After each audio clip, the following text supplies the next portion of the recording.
I was watching an episode of Taskmaster when one of the prompts told the contestants to do something really cool. If you don't know what Taskmaster is, it's a very British competition game where 5 contestants compete in ridiculous challenges for points in order to win the host's golden head. My favorite aspect of the game is how each challenge leaves a gray area in the language of each task, usually being just vague enough that it allows competitors to play out an IRL immersive sim where all bets are off. They can freely play in a creative space to complete tasks and win points. After reading one of the challenge envelopes, Matthew Bainton proposed the ultimate philosophical question. What does it mean to be cool? Cool's sort of not caring. Yeah, I don't care. Or is it actually cool to be passionate? And instead of writing it off as a tongue-in-cheek goof to be a clever little guy who rewrites the interpretation of the rules, that question bounced around my head from time to time over the weeks following the episode and was kicking around when I started reading Masters of Doom, a 2003 book chronicling the rise of id and the evolution of John Romero and Carmack's relationship from Dream Team to professional fallout. Last year, I finally fell back into the first-person shooter genre after a heavy dose of burnout on the whole thing. I've covered a few FPSs on the channel, but most of them were games I grew up with and revisited for the first time in years. By 2024, I was ready for something new and wanted to see what modern shooters had to offer. For years, I had heard praises sung for Doom's 2016 revival. My limited exposure of the game came on Switch, which is clearly not the ideal place to play. Instead of judging it solely on the Miracle port, a miracle because it ran at all, not because it was good, I decided to give it a fair shake on PC. I was not prepared for what I was getting into.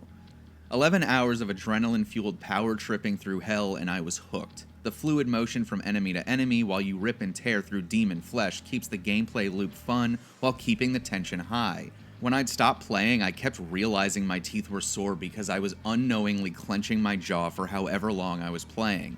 That has never happened before or after. Doom 2016 was like a full-body experience. Naturally, I wanted to work my way back through the series and play the games that were foundational to PC gaming and first-person shooting, all pointing to the technical dream team of the two Johns and the superpowers of the team that surrounded them. After I read Masters of Doom, I bought John Romero's own personal autobiography, Doom Guy: Life in First Person, and read that too. And while I will be drawing from these books quite a bit, you should still go out and read them for yourself. This whole video will be the road to Doom and dives a bit deeper into the tech of how Doom came to be, but there is a lot of great information and stories from the industry that are fascinating but don't fit into the scope of this video. So after reading 2 books and playing 6 games, I feel like I can say both as a series of games and as a creative work, Doom is cool.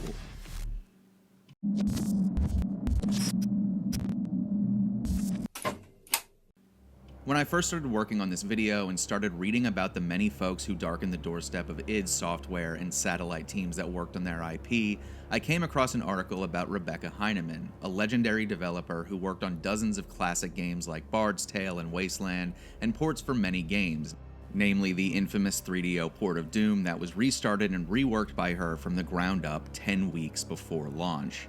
She was recently fighting a terrible bout with cancer, and I wanted to use this video as an opportunity to bring awareness to her situation and maybe point some of you to donate to her GoFundMe to help conquer the illness when her insurance wouldn't fully cover the expenses. Unfortunately, I took too long. She passed away just 1 month after she announced her diagnosis. Instead of supporting her directly, I encourage anyone who is a fan of her games or ports or comics or fanfics to choose a charity working on a cause you believe in and donate to it in memory of Rebecca. Many of her colleagues and fans who met her wanted it to be known that her talent in front of a computer screen was only matched by her kindness. I think it would be a fitting tribute to her to donate to whatever you think is valuable and worthwhile.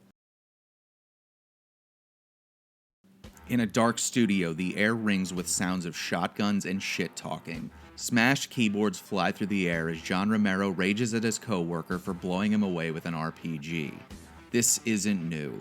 In fact, later this kind of behavior will slowly drive a wedge between him and his professional foil, John Carmack, until the bottom falls out and the former is ousted from the company by the latter. But for now, everyone in the company is obsessed with a game of their own creation, Doom.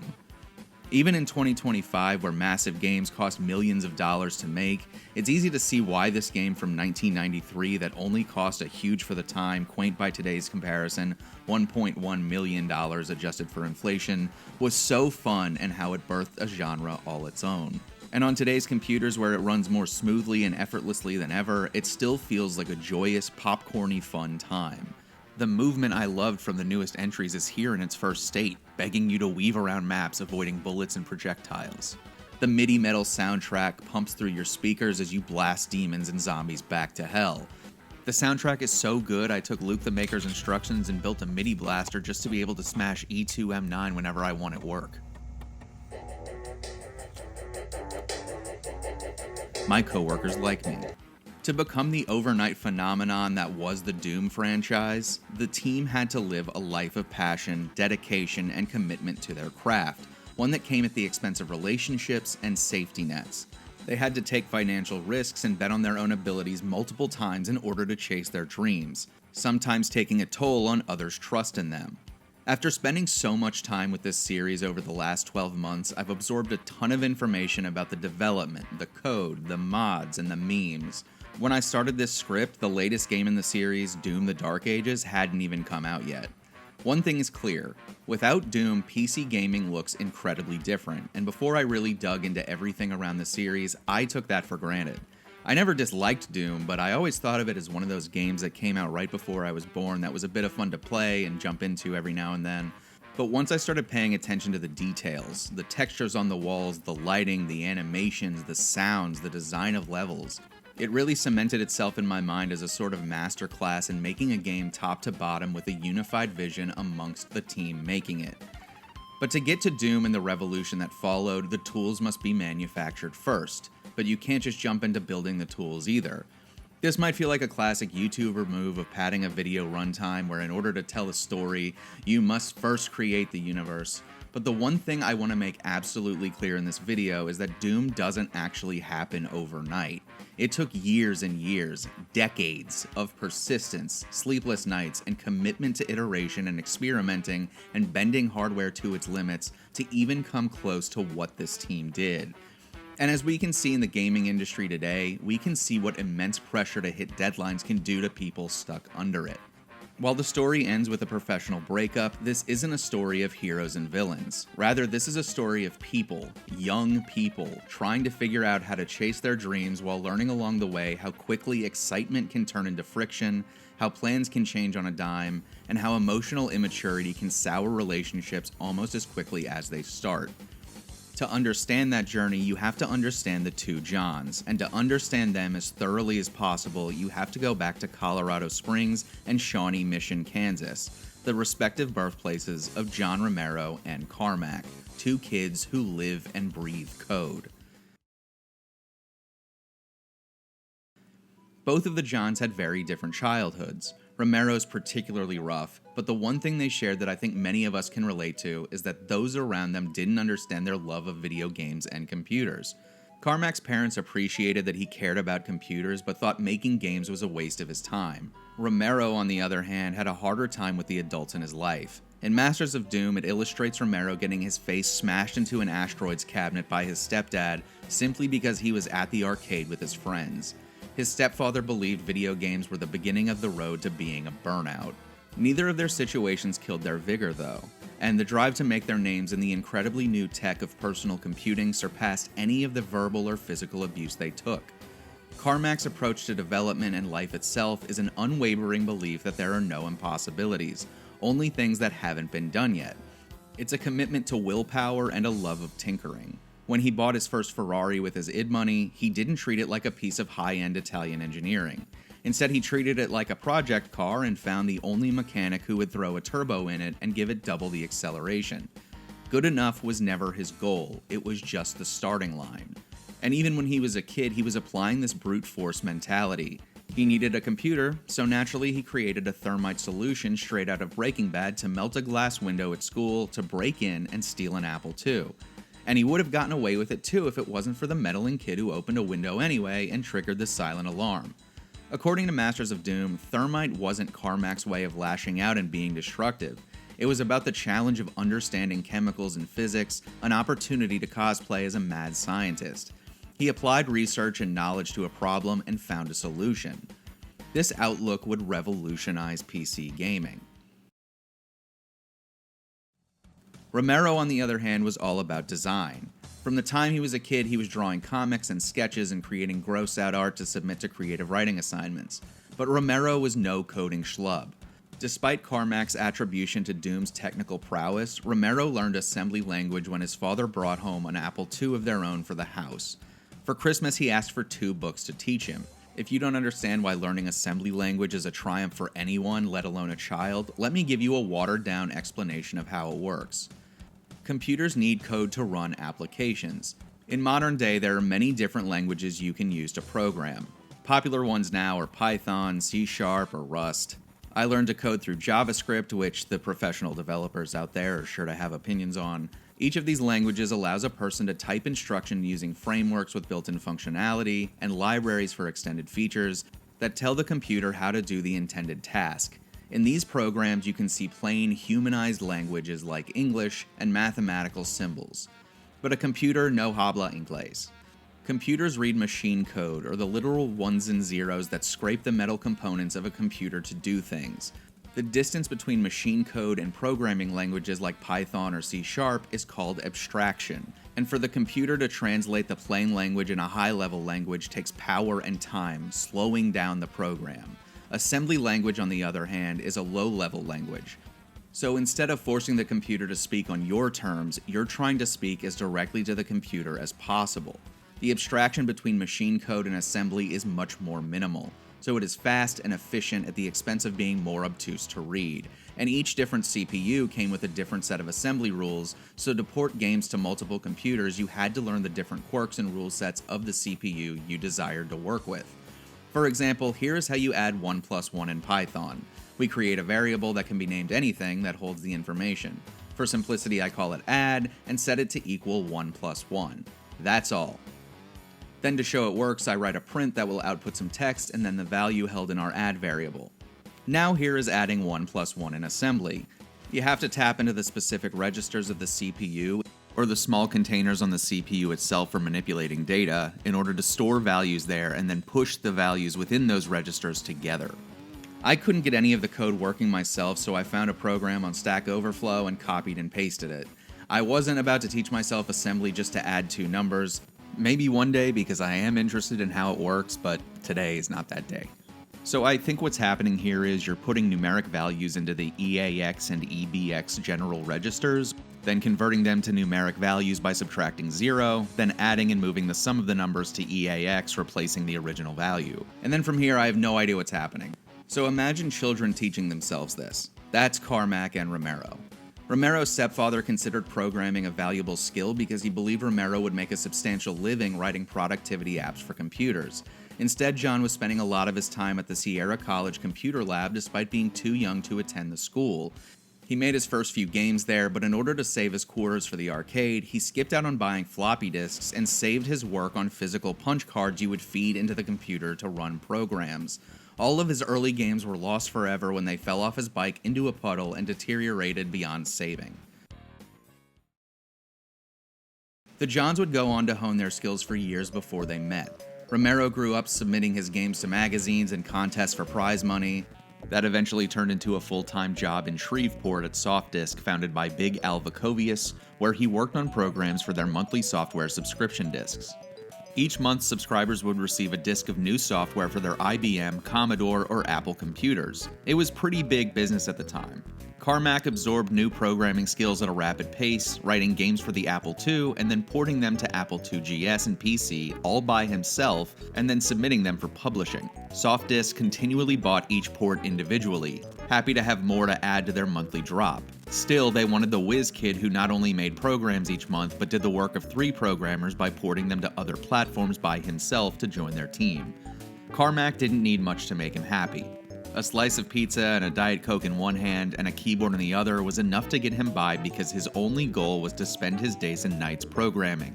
He didn't want a full-time job that would get in the way of that. In spite of his simple ambitions, the thought of taking a road trip in his project car was enough to get him interested, and their persistence in asking him to come in for an interview won him over. Carmack arrived in Shreveport at the right time and place. Romero was trying to head a brand new gaming division called Gamer's Edge that focused on PC instead of the tried and true Apple II, causing turmoil within the company as he insisted Apple was old news and PC was the way of the future. After a mentally stimulating conversation with Romero, Carmack realized he had found the iron on which he could sharpen himself, someone who could challenge his skills and make him even better. Romero's bet on PC would prove to be right.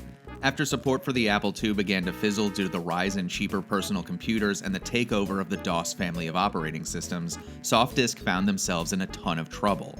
As subscriptions waned, the PC game department was leaned on to literally save the company.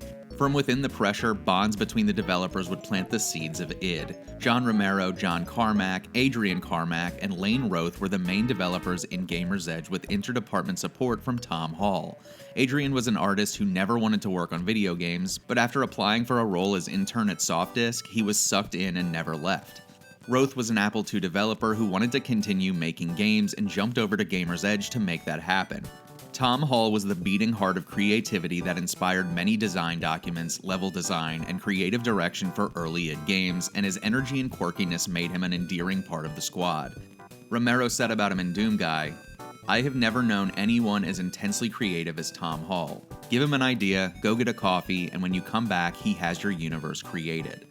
The team would make bi-monthly game drops for Softdisk as opposed to monthly, and they ported and released Romero's series Dangerous Dave and Carmack's own series Catacomb. Big Al sank his resources and trust into their division, and that trust would eventually bite him square on the ass. The team of developers was working considerable hours to reach tight deadlines, crunching to hit their goals each month. As anyone can attest to with an all-night sleepover with your friends, magic happened in the wee hours of the morning. Late one night, John Carmack and Tom Hall were discussing plans for upcoming games and projects. Carmack was showing off a new animation trick he developed where hitting a certain tile on the screen would make something else happen with a bit of animation. He was also able to display a side-scrolling method he designed called adaptive tile refresh. When a player moves the character to the edge of the screen and wishes to proceed, previously the entire screen would have to refresh and slow down everything. But using ATR, Carmack was able to figure out how to re-render just the tiles that do change, skipping any that stayed the same. A visual representation of how this works is available on Fabian Sanglard's website, the guy who wrote the black books on id's games and keeps a running blog of cool coding breakdowns and exercises.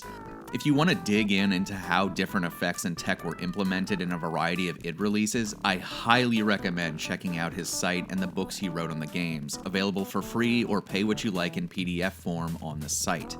It's all super in-depth and well beyond the scope of this video, but it's fascinating to look into. But as you can see based on this interactive window on his blog, you can see that the background and floor are single colors, meaning scrolling them doesn't actually move or redraw the sprites. When Tom saw this side-scrolling trick, a light bulb went off. Why not make a prototype of Mario 3 and send it to Nintendo? That night they built the first level, and Romero flipped out when he saw it. He could see the potential in this tech and what it could do for the PC gaming landscape. When he tried to show other people at the company this development, his coworkers in other departments didn't share the vision of what this new programming trick could mean. Luckily they didn't, because once the genie's out of the bottle that's some revolutionary ideas in the building, it becomes very tempting to take that idea and replicate it for your own gain. And if they played their hands too early, they'd end up without the tech they had come up with. They hatched a plan and quieted down about the side-scroller. The Gamer's Edge team was going to keep developing it outside of business hours in their free time. The only problem was, they didn't have computers of their own, or at the very least, something strong enough to develop this kind of game on.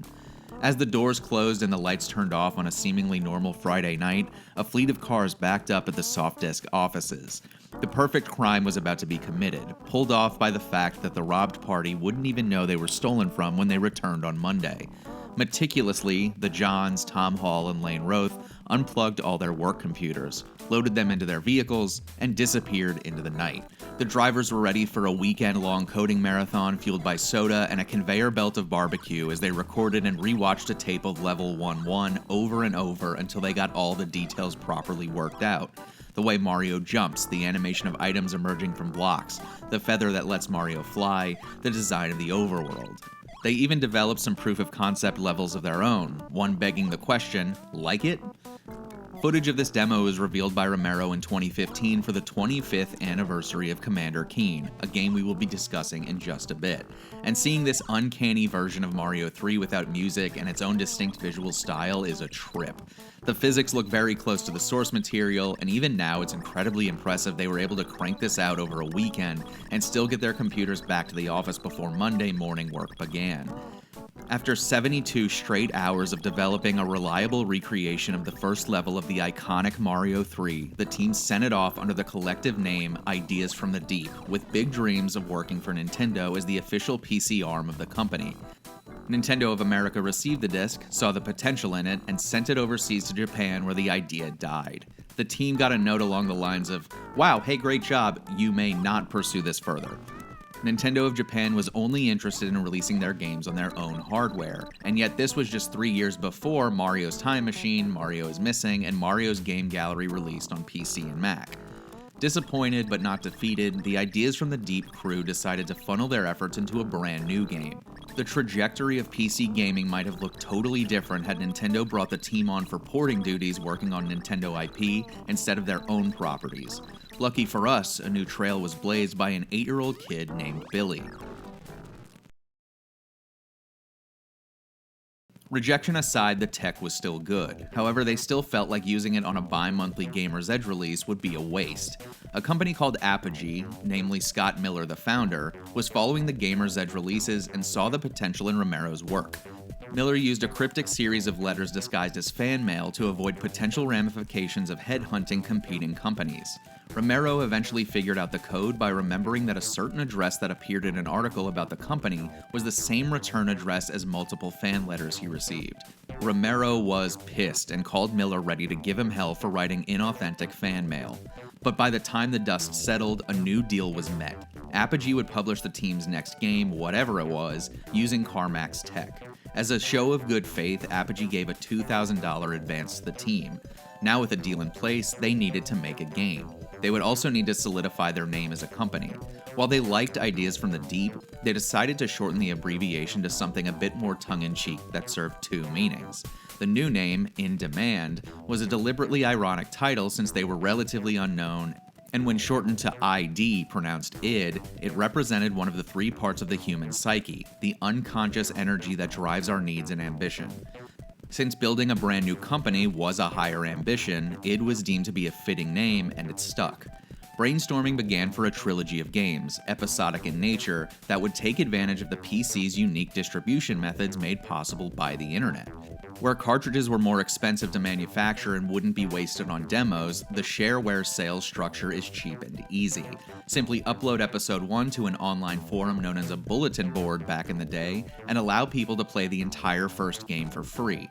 If they wanted more, they could send money to the publisher and receive the rest of the episodes in the mail on floppy disks. This structure worked extremely well for Apogee, and it would catapult id to the gaming cosmos. It later became a huge driver of sales because they were able to get into video game stores by letting the stores manufacture their own discs and sell Doom's first episode to people with slow or no internet and keep the extra profit for themselves. It helped game stores make a little extra money for free, and it helped id get storefront attention where they wouldn't otherwise. And if these players liked the first episode, they would turn around and send money to id for the rest of the game. But we still need a game for Apogee. John Carmack was the first to pitch an idea, a kid who saves the world but has to be home in time for dinner, and his parents have no idea what he's up to. Talk about a thankless job. In 15 minutes, the ball of unlimited energy Tom Hall wrote up a story pitch. Commander Keen and the Invasion of the Vorticons tells the story of 8-year-old Billy Blaze, whose alter ego Commander Keen is a space-traveling defender of the galaxy. In episode 1, he is marooned on Mars and must combine the 4 lost pieces of his spaceship to return home. This would be the shareware episode that hooked players into buying the whole thing.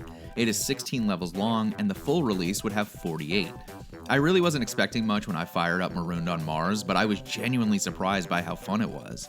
While this started as a way to port Mario, Commander Keen has a certain springiness that sets it apart from a lot of other platformers I've played even recently.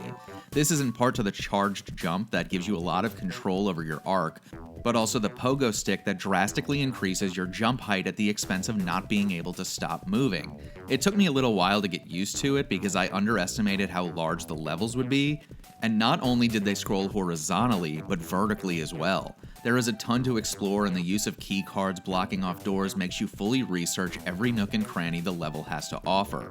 There are a few leap of faith traps that feel a little unfair, but I can't knock it too hard because of the time it came out and how well it holds up. There are a few little touches that make up for the PC limitations, like not having a detailed background. Shooting aliens with lasers leaves their bodies on the screen after they are defeated and remain spawned in. This lets you mark your territory you've already visited when you have to backtrack to find hidden items. And from a technological standpoint, you can see how the team learned the engine and made finer tweaks and fleshed out the graphics and level design as each game progressed. By Keen 3, the levels look a lot more complex than the others. It's like you can see the team get more and more comfortable as they made the games. You can still see a lot of repeated tiles because of the limitation of the adaptive tile refresh, but the game slowly developed more character with each one. In the first month, Keen was on sale with no advertising whatsoever. Apogee raked in $25,000, and with the split of revenue, id earned $10,500. With their newfound success, the team finally made the decision to leave Softdisk. Instead of taking their resignations, Big Al offered them a deal instead. Work where you want, but Softdisk will pay $5,000 for a game every 2 months for a year. Oh, and Softdisk won't sue them for borrowing their computers after hours.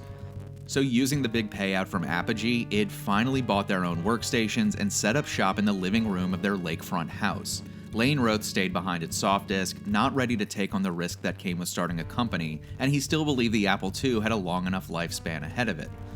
Things were finally out in the open, and they were working toward their future on their own terms. They were busy, drowning in projects for Softdisk, but they were finally in command of their own future.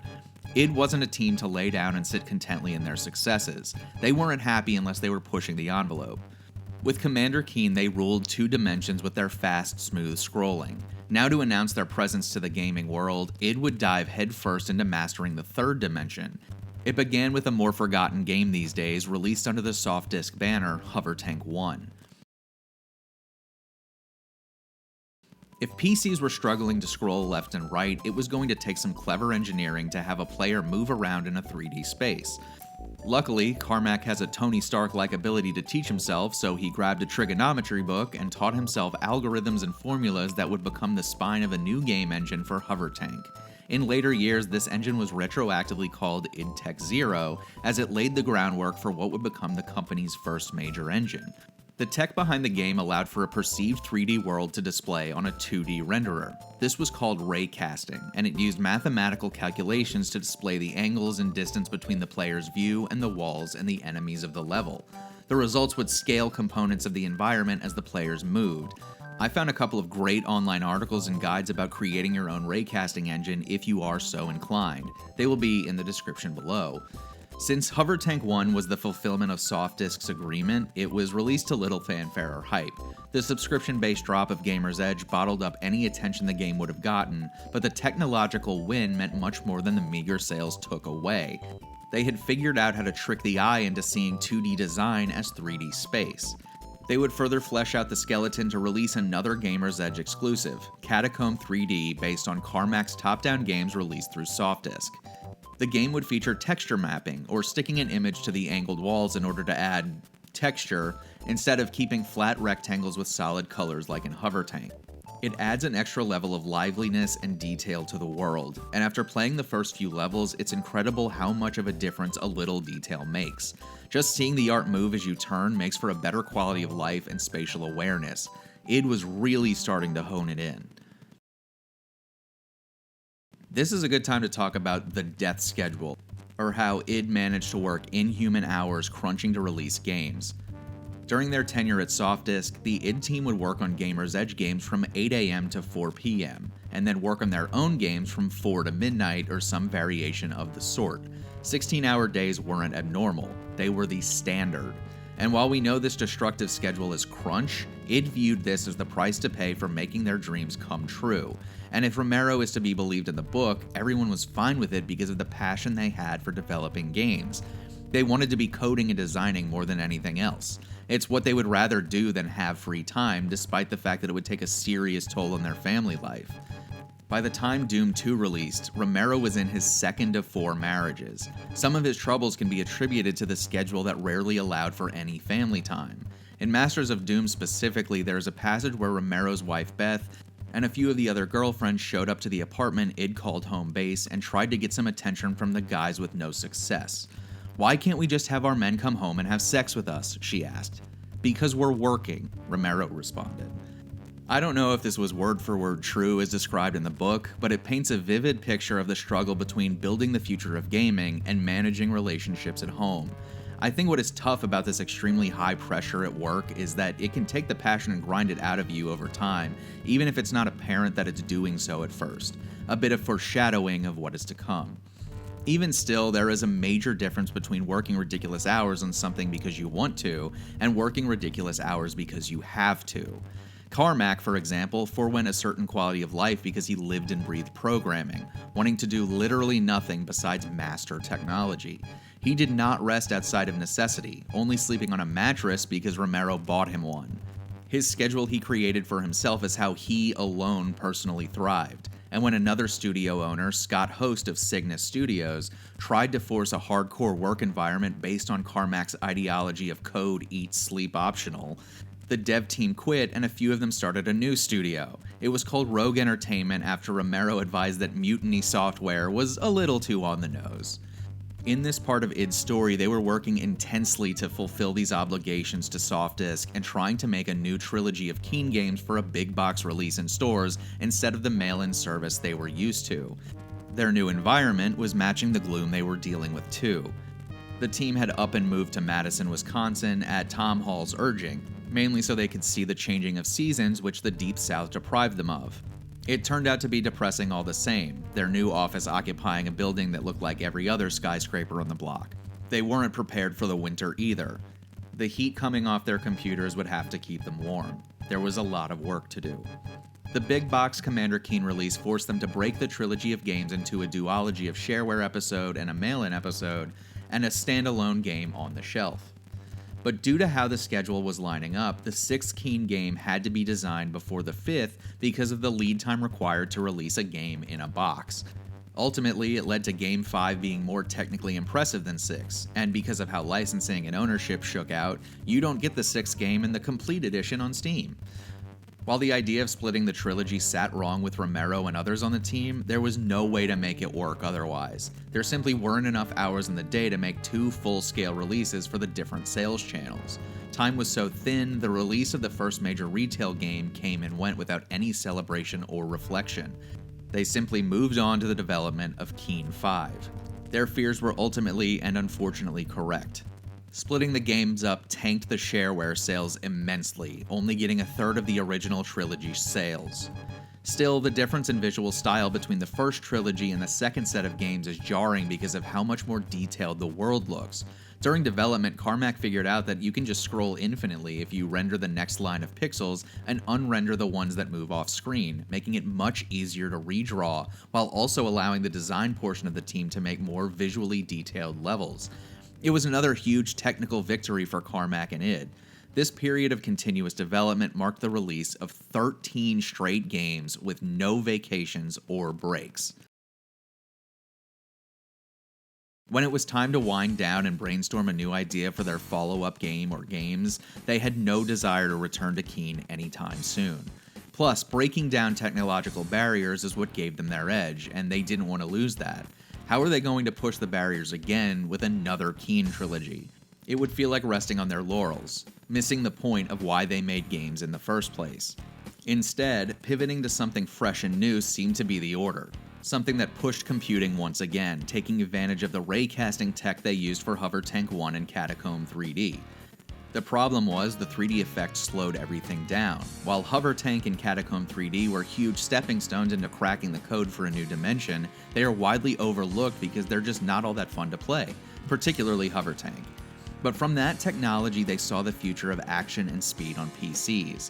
When searching for an idea, the team did what they always did. Throw out an idea, choose the one that gets everyone excited, and wait for Tom Hall to work some magic with a pitch. Romero wanted to remake a 2D classic and reimagine it in 3 dimensions. The game that came to mind was Silas Warner's Castle Wolfenstein, a World War II themed stealth action game for Apple II that had you escaping Nazi capture. Going back and playing this one was rough. Instead of the modern day standardized WASD controls we have now, the game uses 9 keys for cardinal and intermediate directional control for movement, and 9 more keys for aiming. When you start moving, you have to press a button to stop or you will keep walking until you hit a wall. It's super tough to adapt to, but you can see some really cool ideas here. You can loot bodies, find keys for doors, and blow down walls with grenades. You can take on enemies head on or try to time your movement to sneak past them. After the team got the blessing from the original development company Muse to use Wolfenstein's IP, the team got to work bringing the game and its sequel into the 3rd dimension and bringing the interesting gameplay along with it, stealth and looting and all. However, a lot of the features between the transition between 2D and 3D felt like it was getting in the way of the fun, and instead of feeling like it was fleshing out the gameplay, the core feedback loop slowed to a crawl when you weren't blasting away Nazis. id streamlined the gameplay by taking out the abilities to move bodies, loot, dress as the enemy to blend in, and hold up enemies to rob them of guns and ammo. Wolfenstein 3D became a much faster-paced game than the source material as a result, and the minimal color scheme of the original was replaced with 256 beautiful colors provided by VGA display technology. Softdisk alum Kevin Cloud was hired to join the team in order to assist with making art. The game also packed better backing sounds than ever before for PCs with a dedicated sound card called a Sound Blaster. Before, PCs mainly just beeped and blooped. A sound card allowed for more channels of digitized audio, which gave the music depth and even allowed for Wolfenstein to have spoken words, allowing the Nazis to scream real words when they were slain.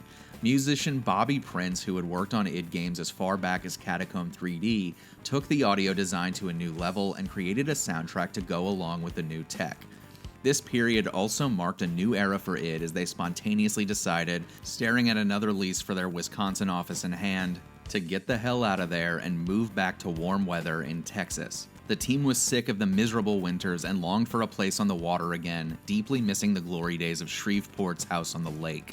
And they had even bigger hopes that Wolf 3D was going to be an even bigger hit than their previous games. As development continued, art was carrying the load to make the game visually interesting to pick up on how simplified the levels had to be to maintain speed. Mission accomplished. It wasn't until it was pointed out that I noticed, but there are no floor or ceiling tiles. They are just a void of a single color. But art alone doesn't make a game. Wolfenstein needed some special sauce, a staple of their 2D games that would need to make the jump too. Secret areas. After some back and forth between Carmack and the team about whether or not it was possible to have moving walls that would reveal secret rooms, everyone agreed that they were a necessity to increase replayability and to keep the game ahead of the competition. While Catacomb 3D had shootable walls that disappeared when you hit them, Wolfenstein players probably wouldn't want to waste precious ammo shooting at every wall. Multiple times Carmack insisted the engine wouldn't allow it, and even more times they would come back and ask again. Romero and the design team decided one last time, ready to beg Carmack to make it happen. Turns out he reviewed the roadblock as another challenge to beat. By the time the rest of the team was back to grovel, he proudly said he already did it. And given that I and many other curious players have spent minutes on end running along walls and mashing the action button, hoping a panel in the wall starts to move, I'd say it was worth the effort. But even with how big this tech was, some of the little things that get completely overlooked are just as impressive to me. Wolfenstein 3D was big, not just in terms of financial success, but in file size as well. It was too big to fit on a single floppy disk. In order to let the game exist without size constraints, Romero had to build a zip file compressor and then a decompressor that would rebuild the files across multiple disks. While the tech certainly existed before, it would have been another expense to pay to a separate company to use their software just to install the game. Romero built his own version of it in-house in just 2 days. Even when the shareware episode was released, id was making money hand over fist, and from start to finish, Wolfenstein only took 6 months to develop. 4 for tech in the shareware episode, and 2 for the remaining episodes included in the full mail-in release and the hint book that came with the purchase. Of course, the money was flowing in for id, and with it came offers to port the game to different systems and consoles. The team had to decide whether or not to take the offers, all while Spear of Destiny, the first and only expansion for Wolfenstein 3D, was beginning development. There was no dedicated porting team at id. If they wanted games ported to different systems, it was on them to do it, and they didn't want to outsource the work just yet. So they were torn between porting the same game over and over to different systems or working toward their next big thing. They had to choose between the easy money and the opportunity to turn inward and innovate again. In my opinion, based on my own lived experience, I feel like a lot of creatives can get stuck in that rut of trying to replicate the same thing that gave them success before, even if it means chasing diminishing returns, hoping to recapture that lightning in a bottle. I know I started off that way, trying to replicate the mild success I found on YouTube in the early days, trying to do the allegedly non-negotiable things you have to do when you start a channel and want success. Once I stopped trying to make this my job and just made videos when inspiration struck, I started to find it much more rewarding even if the views and likes and comments were all over the place. I do this because I like doing this, and it's interesting to see how id's relationships to their passion for making games changed. It gave me a second to look back on how my relationship with video making did too. I see a lot of my own reflection in this part of the story where they took a hard look at their own success and pivoted hard into a different direction to reinvigorate themselves. It paid off in a big way with their Wolfenstein success. I'm not saying anything I have done or ever will do will be as influential or innovative as anything id did with the PC, but in terms of my own modest success, I have found changing when things get stale to be rewarding creatively. It reinforces the idea that everything you set out to do is built on a foundation of experiences that come before it, even if you take things into uncharted territory. In Doom Guy Life in First Person, Romero says that Doom was his 90th game he worked on.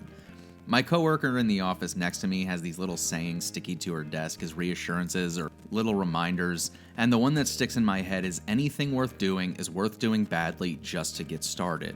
I've heard this sentiment before and still hear it often. It even shows up in Romero's book when he talks about getting started developing games. The entire point is that Doom doesn't just happen. It is the result of trial and error and years of honing your craft. Every failure is a lesson, and every success is the reward for learning them. You can't make Doom without first losing all of your original games when they fall off a bike into a puddle. You can't make Wolfenstein without the false starts on 3D tech with Hover Tank 1 and Catacomb 3D. What you got in there? In here?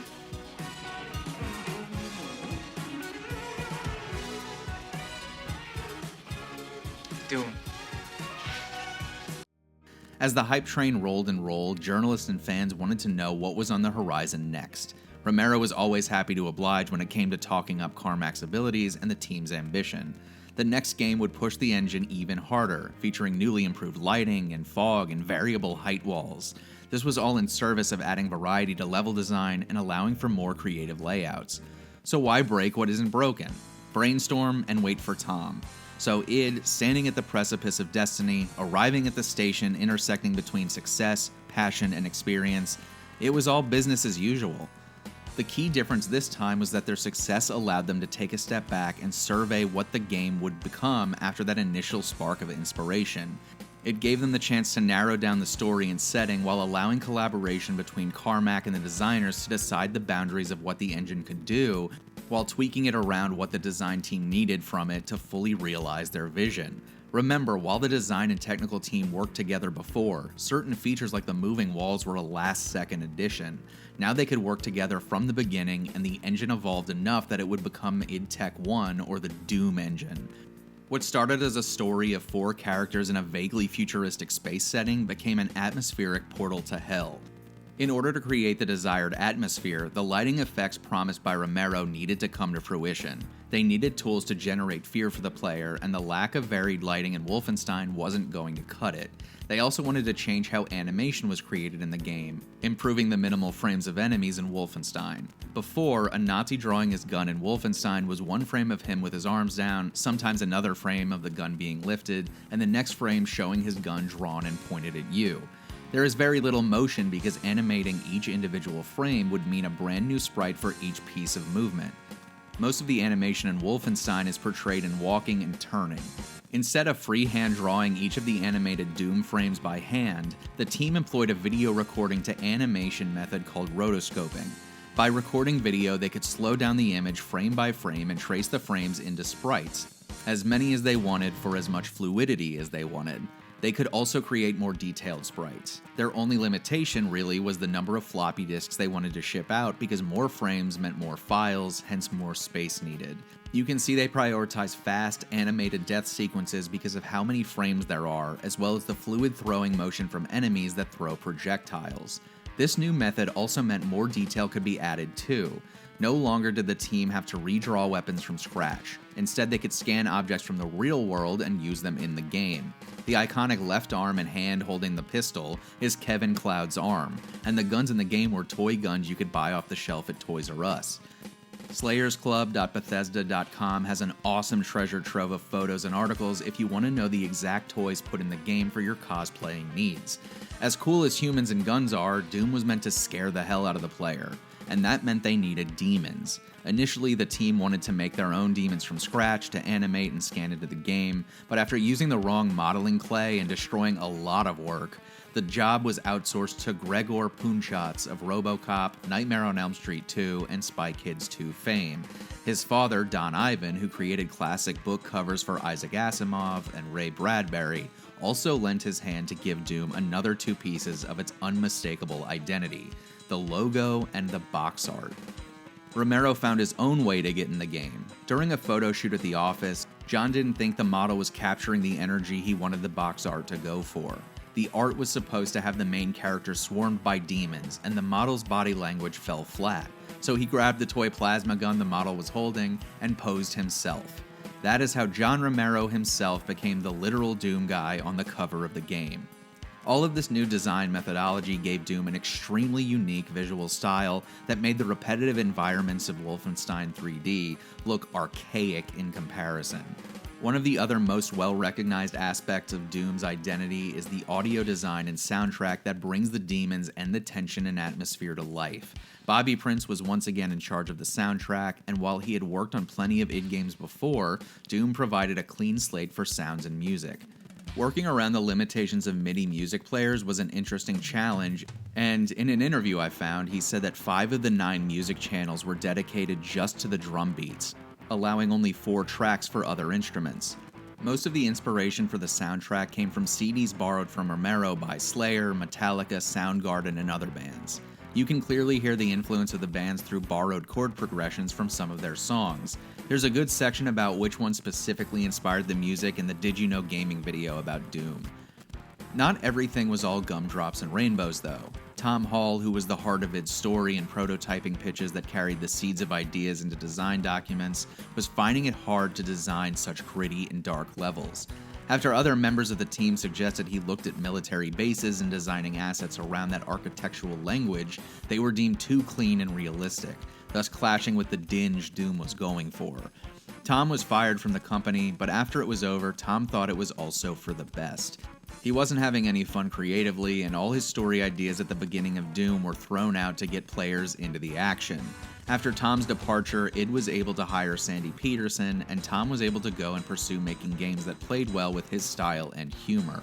It wasn't long until he found himself at Apogee. Peterson became a major contributor to Doom, making the entirety of the levels for Episode 3 of Doom 1 and more than half the levels for Doom 2. When that hurdle resolved itself and both sides felt mutually good with the decision, development continued on until the real game changer for Doom needed to get done: multiplayer. Even that provided to be no more than a simple task for Carmack. In Doom Ed, the developer tools used to create each level, Carmack had already developed collaborative tools to let 2 people edit maps simultaneously. Using peer-to-peer networking, Doom would allow other computers to connect and sync data like player location to one another and enable them to play together. Even wilder, Romero said it only took Carmack a few hours to get the prototype set up. First, he read about inter-network packet exchange. This was a then new concept of creating a network between two or more computers or devices on a small network, and creating a connection that maintains a flow of information about the sender and receiver, even if the network gets interrupted. It was implemented in early multiplayer games for that reason specifically. The information would catch up when the link was restored. After he learned about IPX, he created a command line tool that sent a message from one computer to another to prove that he implemented the concepts to make a connection. Not long after that, he had a game session.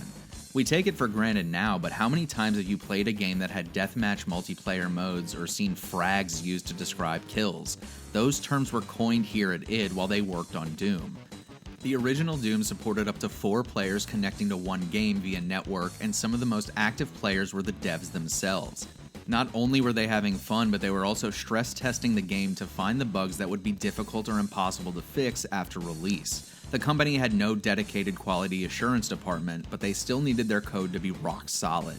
At id, bug hunting was a sport, and finding bugs in each other's code was a major competition. No one wanted to be the one responsible for an error in the game. But of course, bugs do happen. Funnily enough, only one major bug revealed itself after the game ran for 2 consecutive hours. It would simply stop. According to an interview, Romero said the bug took 2 days to find and squash. In early computers, there was a chip dedicated to keeping time, and each metaphorical tick of the clock determined when certain procedures within the game would happen. In Doom's case, it attempted to keep the frame rate locked at 35 frames per second. Each time the clock ticked, it tried to calculate enough computations to keep the game running smoothly as designed. These chips only have a certain amount of memory within them, and if that memory fills up as the clock ticks up without getting cleared out, the chip will eventually stop counting when the maximum is reached. So when the computer filled up to the brim, Doom would stop running. Carmack fixed the issue by setting the game to intermittently zero out the chip's memory as the game ran, ensuring it never ran out of space. On December 10, 1993, Doom was unleashed onto the world. A day before that, the first of the infamous Senate hearings about video game violence and its effect on the children of the country took place. Games like Mortal Kombat and Night Trap were raked over the coals, and one game that always seems to be forgotten about is the light gun game Lethal Enforcers, despite the image of Senator Joe Lieberman holding a plastic blue revolver as the only image I associate with the hearing. But id was so hard at work putting the finishing touches on the game they didn't even notice it. And while the game development companies would go on to regulate themselves by forming the ESRB, Doom mostly went on unaffected. Computer games were mostly ignored during the hearing since, in my opinion, there was no single company to point to like there was with Sega or Nintendo. And consoles were still viewed as kids' toys where only professionals were perceived to have PCs. While Sega and Nintendo got their slaps and scrapes in front of Senate, Doom became a phenomenon. Wrapping your head around how successful it became is genuinely tough, but here's an example that puts it into perspective. Before Valve and Steam, Gabe Newell was a Microsoft producer. Windows wasn't gaining the traction the company wanted, and video games were not being made for it. For a stretch of time, Gaben estimated that there were more computers running Doom than Windows because DOS was still the king of PC gaming. Microsoft felt they needed some firepower to get Windows adoption up, and Doom running at full speed within the Windows operating system might just earn the OS some goodwill. Newell rang up John Carmack and offered to port the game to Windows for free, letting them keep all the money from sales. It was considered a major boon to get developers working on Windows and to finally shed DOS. To ice the cake, when the port was announced, Bill Gates himself starred in a video where he is superimposed into Doom, shooting demons with a shotgun, and announced that Windows had 75 major video games coming to it, making it the new home for the most cutting-edge games. Better and better. Yeah. Don't interrupt me. So what worked about the game? First off, it was just an awesome game all around. It was bloody, action-packed, had great music and sound effects, and a groundbreaking new multiplayer mode. But there were also aspects to Doom that built community around players and allowed for near-infinite replayability. id was stunned to see people digging into Wolfenstein's files and modding their own textures into the game. id wanted to employ their hacker open source ethos to make Doom modifiable. Their desire to open the code to anyone kept players buying their games for the endless levels they could download from the web, but it also made good on a promise that Carmack especially made and believed in, that sharing code makes everyone better. Let's talk about how custom mods and maps work in Doom and how id made it easy to get started making your own levels and assets. When id was making the game, instead of bundling all of the code into a single executable file and shipping it, they decided instead to separate the engine from the data. The .exe file would search for a doom.wad file. The WAD extension is short for where's all the data. Simply running doom.exe from the command line in MS-DOS would load the game as normal, just as you'd expect from running a game from the start menu or the exe today. However, if you were to add the -files flag to the command, you could then load your own WAD files, essentially stapling your own mods onto the base game that would replace images, sounds, and even maps, allowing users to let their creativity run wild and get crazy with it. Some early mods mentioned in the books I read were based on the Star Wars and Aliens movie franchises. Initially, the earliest modding tools only allowed you to mod the WAD files, while the exe values like weapon damage were firmly locked into place. However, it wasn't long before that got broken too, and full control was placed within the modders' hands. Modifying Doom became so easy that unauthorized discs full of levels scraped from the internet were selling at game stores like hotcakes. So much so that id themselves recruited and paid popular modders to make sets of levels called Final Doom and the Master levels to sell and compete with the unauthorized versions. This would get some of these devs' feet in the door and would help them go on to work on Half-Life, other id projects, and Romero's later studio Ion Storm. Romero himself got in on the fun and released a new unofficial episode for Doom called Sigil around the time of Doom's 25th anniversary. He used a free community tool called Doom Builder to make it, and used all the original game assets to give it the feel of the originals. At the same time, it has a very distinct fiery visual style because it takes place in hell. There was also a follow-up to Sigil called Sigil 2. Both packs can be downloaded for free from Romero's website and are included on the Doom 1+2 Night Dive remasters. As the years have gone on and fully featured source engines like GZ Doom have made the potential for mods expand, the creative input from the community is stronger than ever. The popular myhouse.wad is one of the trippiest, most psychologically unsettling gaming experiences I've had in a while. Disguised as a way of coping with the loss of a friend, the WAD slowly allows you to start peeling back layers and revealing mysteries to you as you play. This one got big enough that Romero did a playthrough on Twitch and YouTube, and it was so cool to see the man himself impressed by a mod of the game he made. One of my most anticipated releases is Fallout Bakersfield. It's inspired by the original 2 Fallout games and incorporates graphics and assets from the original RPGs, while tweaking the gameplay to seemingly add RNG and skill sets to the formula. This script took long enough to write that I really thought it would be out by now, but alas, I am still waiting in anticipation. But like the upcoming Fallout Bakersfield, plenty of mods build full games into the engine. Ashes is a post-apocalyptic Mad Max grunge-style mod with unique assets and mechanics built specifically for it. These are called total conversion mods because it essentially replaces everything. The first game in that series is more linear, but in the second game it essentially becomes a fully open and connected world that you can play out of order and explore at your own pace. It's a ton of fun, and it's free to play. There are even fully commercially released games still coming out that use GZ Doom as a base to build on. Beyond Sunset is a vibey vaporwave shooter that captures elements of Doom's gameplay while completely introducing new mechanics to make the game unique. And if you're finding it hard to choose a mod to sink your teeth into, each year the Keiko Awards select and vote on the best mods of each year, and they host it each year on Doom's birthday. It's also good to see that the spirit of modding is alive and well in some capacity in the new games too. Even if they arrived a bit late, mod marketplaces have started to appear in Doom 2016 and Eternal. Doom would go on to be a project mod in itself as the age-old question, can it play Doom, eventually took hold of the web. Calculators, Kindles with e-ink displays, a translator pen, table stakes. I've seen YouTubers go so far as to write Doom to run in TypeScript. In my restless dreams, I see TypeScript Doom. Own a computer but hate having the ability to do anything besides playing Doom? How about a bootable ISO file that runs all by itself, no OS required? The fans are where classic Doom still survives through to this day. The community is still finding new ways to develop unique experiences within the engine and expanding it to incorporate new mechanics all the way through fully overhauling it to create new games. The game that was known for innovating and pushing the limits of hardware became a beautifully strange tool to continue pushing the limits, even if just for the laughs and internet karma. Even when it came out, just based on its own merits as a game without the vision of modding fully realized, Doom was so huge it got the attention of GT Interactive, who wanted to do a full retail release of the game and get it in front of the average user who didn't have dial-up internet. As a soft run, id set an ultimatum to see how serious they were. Sell 30,000 copies of Commander Keen in Walmart for us, and then we'll talk. And they did. id signed a sweetheart deal to keep creative control and copyright of their IP, and GT pledged $2 million to advertise for Doom 2.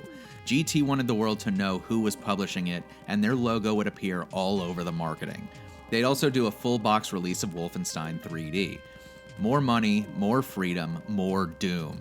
Doom 2 started development almost immediately, and the team wanted to do it big while also preserving what worked on Doom 1. They added my favorite weapon in all of id history, the double-barrel shotgun with its satisfying click during reload that tickles my brain every time I hear it. They also refined the moving elements of the levels like stairs and doors, and added new enemy types to the fray. They also upgraded their tech support specialist American McGee into a full-level designer for the game, and he ran with the engine, taking to it and showing design prowess immediately. Iconic demons like the Revenant and the despised by me, Archvile, were added to ramp up the difficulty as well as enhance the chaos of projectiles flying across the screen. But one piece of tech coincided with Doom that was built outside of the studio that might have been a watershed moment for gaming with friends. Dwango, or dial-up wide area network game operation, allowed gamers to connect to game sessions via the web. During a press party for Doom 2's release in New York City, the founders of Interactive Visual Systems gave the devs a disc and told them to go check out their work. While the demo was in rough shape, Romero could see the potential. He connected to a server in Houston and it worked. Connecting people across the world was widely considered a long way off, but dial-up prices were coming down to more accessible consumer prices. id would get involved with IVS, and Romero built a client program to get Dwango working on Heretic, a game from Raven Software that id published, and after a year it was incorporated into Doom 1 and Doom 2. While the competition became too much for Dwango to survive, online gameplay wasn't going anywhere. It's another example of how id was at the forefront of tech and incorporated forward-facing ideas into their games. This ethos would carry through to Quake and the company's pioneering of arena shooters. But this is where the glory days of id ends. Doom 3 would eventually come out, but well after word spread that Romero was planning to leave id, and Carmack demanded his resignation and accused him of hurting the company. During the buildup of Quake, id was still stretched thin as the company leaned on their small team of people to carry out business activities and work long hours, especially Romero. He and other members of id were overlooking other projects and handling a lot of press.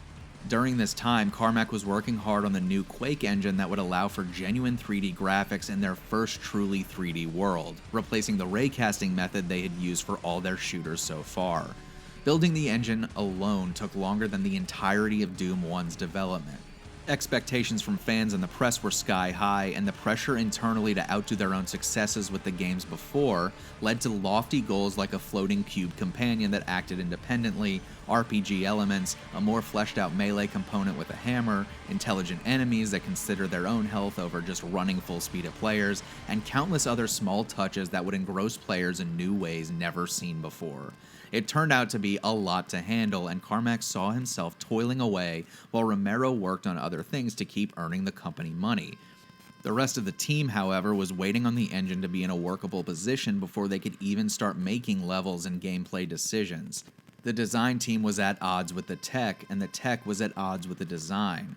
This led to a fateful email and a fork in the road. Carmack decided to make a company report card complete with letter grades assigned to everyone, publicly, about how they were performing during Quake development. While no one outright got an F, Carmack embarrassed multiple co-workers by tearing into them for not doing enough. In Doom Guy, Romero looks back on this moment as the start of the end, but sets the record straight that he and Carmack were not bitter with each other. He said the report card should have been an easy sign that Carmack was reaching out for help with the engine, and the team should have worked together to figure out how to proceed. Even if he felt that Carmack was going to ask for too much, i.e. dropping all other projects and commitments to dive into coding the engine, anything would have been better than what actually happened. Romero tried to defuse the situation by just downplaying what Carmack actually meant, saying he was just under a lot of pressure and needed to blow off steam. They never brought up the report card again. Pressure continued to build. Even the design team started disagreeing. American McGee couldn't get motivated by the art direction Kevin Cloud and Adrian Carmack were giving him, and requested a change toward a darker tone with the use of metals in the architecture. John Carmack eventually had enough, and during a meeting, he accused Romero of not focusing on Quake. The former threatened a formal warning on the latter, and he wouldn't get a full bonus at the end of the year. Plus, when the engine was eventually done, there was division about whether or not the hammer that was heavily hyped was even worth pursuing.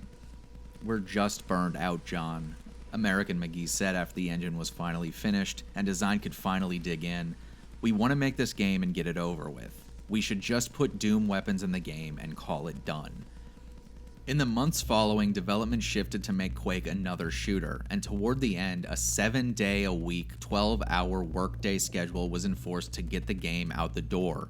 Even though everyone was still on the same page to make a good game, the joy in the studio was gone. The death schedule had taken its toll, chiseling away the excitement the team felt early on until they were just sick of it. Many of the ambitious goals for the engine were stripped back, and the gameplay was put more in line with the lineage of shooters that came before it. There was still time for one last innovation, though. Since the game was fully 3D, camera movement could no longer just be restricted to rotating the player 360 degrees. The player had to be able to look around in all directions. Carmack developed the ability to move the player's vision across all axes using the mouse to move the camera, allowing the user to move with the keyboard and look around at the same time. During the final stretch of Quake's release, Romero started preparing for life after id. He wanted to reunite with Tom Hall and put the wheels in motion to start a new studio, make new IPs, and get a fresh start. Word spread back to id, and Carmack made more accusations about Romero's work ethic and his commitment to the company. Even though Romero was already on the way out, the final showdown dealt a major blow. He was forced to sell his shares back to id, and he would make no money off of Quake per the terms of their severance structure. This ended a legendary yet brutal victory lap where id shipped and published a total of 32 games in just 6 years. 32 games in 6 years.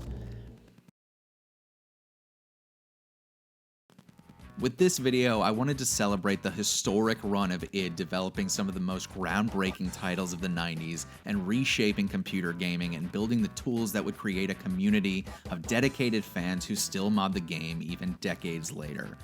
The original nucleus of id was like a shooting star burning bright and fast and did so many beautiful things before the fuel ran out. At the heart of the team was passion and genuine love of technology and video games. Their desire to set the standard for what cutting edge was kept them going for a superhuman stretch of just a few years. Their output of games feels almost alien to us when certain modern studios take a full decade just to make one game. As someone who enjoys learning about the creative process of artists, developers, musicians, and other creatives, I feel like I learned so much from the story of Doom. Through Carmack's and Romero's stories, you can learn how to follow your passion even when the adults are against you and tell you you're wasting your time. Bet on yourself and your own ability. Even if you suck at something, if you love doing it, stick with it. Stay curious and studious and never take no for an answer. But if you take one thing from this very long video, let it be this. Doom doesn't happen in a day. Doom is a product of dedication, innovation, iteration, and a life of triumphs and failures. And that is what makes Doom cool.